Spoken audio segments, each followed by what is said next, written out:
ആരോഗ്യ മേഖല അങ്ങനെ തുടർച്ചയായി പ്രതിസന്ധിയിലേക്ക് പോകുന്ന ഒരു സാഹചര്യമാണ് നമ്മൾ കണ്ടുകൊണ്ടിരിക്കുന്നത്. കഴിഞ്ഞ ദിവസം സ്വകാര്യ ആശുപത്രികളിൽ നഴ്സുമാർ നടത്തിയ സമരം അതുമായി ബന്ധപ്പെട്ട ചർച്ചയൊക്കെ നടന്നിരുന്നു. ഏറെക്കുറെ ആശുപത്രി മാനേജ്മെന്റുകളുമായി ധാരണയിലെത്താനൊക്കെ കഴിഞ്ഞ ദിവസം ഉണ്ടായ ചർച്ചയിൽ നടന്നിട്ടുണ്ട്. പക്ഷേ നോക്കൂ, നഴ്സുമാരുടെ സമരത്തെ തുടർന്ന് സ്വകാര്യ ആശുപത്രികളിലെ പ്രതിസന്ധി തുടരുന്നുണ്ട് എന്ന് തന്നെയാണ്. അത്യാഹിത വിഭാഗങ്ങളും അതുപോലെ തന്നെ കിടത്തി ചികിത്സയും ഒക്കെ വലിയ പ്രതിസന്ധിയിലാണുള്ളത്.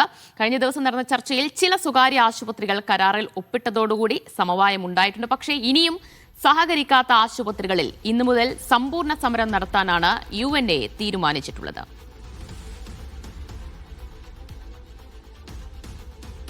ടി നന്ദഗോപാൽ വിവരങ്ങൾ നൽകും. Nandu, good morning. കഴിഞ്ഞ ദിവസം നടന്ന ചർച്ചയിൽ ചിലർ സഹകരിച്ചിട്ടുണ്ട്. ചില ആശുപത്രി മാനേജ്മെന്റുകളുമായി ധാരണയിലെത്താൻ കഴിഞ്ഞിട്ടുണ്ട് UNAക്ക്. പക്ഷേ സഹകരിക്കാത്ത ആശുപത്രികളിൽ സമ്പൂർണ്ണ സമരത്തിലേക്ക് കടക്കുകയാണോ നഴ്സുമാർ?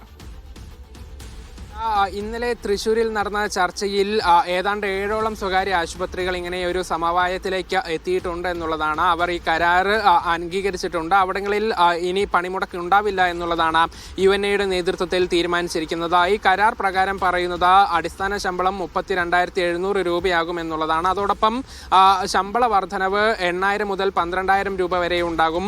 ട്രെയിനിങ് എന്ന് പറയുന്ന പരിഗണന ഉണ്ടാകില്ല. അതിന് പകരം എല്ലാവരെയും സ്ഥിരം ജീവനക്കാരായി പരിഗണിക്കും എന്നുള്ളതാണ് നിലവിൽ തീരുമാനിച്ചിരിക്കുന്നത്. അത്തരത്തിലുള്ള തീരുമാനങ്ങൾ ഈ സ്വകാര്യ ആശുപത്രികൾ അംഗീകരിച്ചിട്ടുണ്ട്. പക്ഷേ കോഴിക്കോട് ജില്ലയിലേക്ക് ഉൾപ്പെടെ വരുമ്പോൾ ഇവിടെയുള്ള സ്വകാര്യ ആശുപത്രികൾ ഈ കരാറുമായി സഹകരിക്കാൻ ഇതുവരെ തയ്യാറായിട്ടില്ല. ചർച്ചകൾ ഇപ്പോഴും നടക്കുന്നുണ്ട് എന്നുള്ളതാണ് മനസ്സിലാക്കുന്നത്. ഇത് വലിയ പ്രതിസന്ധി കാര്യമായി സൃഷ്ടിക്കുന്നുണ്ട്. കഴിഞ്ഞ 3 ദിവസമായി തന്നെ സമരം തുടരുന്നുണ്ടെങ്കിലും ഇന്നു മുതൽ സമ്പൂർണ്ണമായ ഒരു പണിമുടക്കിലേക്ക് പോകാൻ തന്നെയാണ് നഴ്സുമാരുടെ തീരുമാനം. അത്യാഹിത വിഭാഗങ്ങളിൽ പോലും ഇവർ പണിമുടക്കും എന്നുള്ളതാണ് അറിയിച്ചിരിക്കുന്നത്. അങ്ങനെയെങ്കിൽ വലിയ പ്രതിസന്ധി ഇന്ന് മുതൽ ഉണ്ടാകുമെന്നുള്ളതാണ്. കഴിഞ്ഞ ദിവസങ്ങളിൽ പോലും അടിയന്തരമായ ശസ്ത്രക്രിയയ്ക്കായി പോലും അത് വലിയ പ്രതിസന്ധി സൃഷ്ടിച്ചിരുന്നു. പല ആശുപത്രികളിൽ നിന്നും മറ്റ് ആശുപത്രികളിലേക്ക് ഈ രോഗികളെ കൊണ്ടുപോകേണ്ട അവസ്ഥയുണ്ടായിട്ടുണ്ട്. അതോടൊപ്പം സർക്കാർ മെഡിക്കൽ കോളേജ് ആശുപത്രികളിൽ വലിയ തിരക്ക് അനുഭവപ്പെടുന്ന ഒരു സ്ഥിതി കൂടെയുണ്ട്.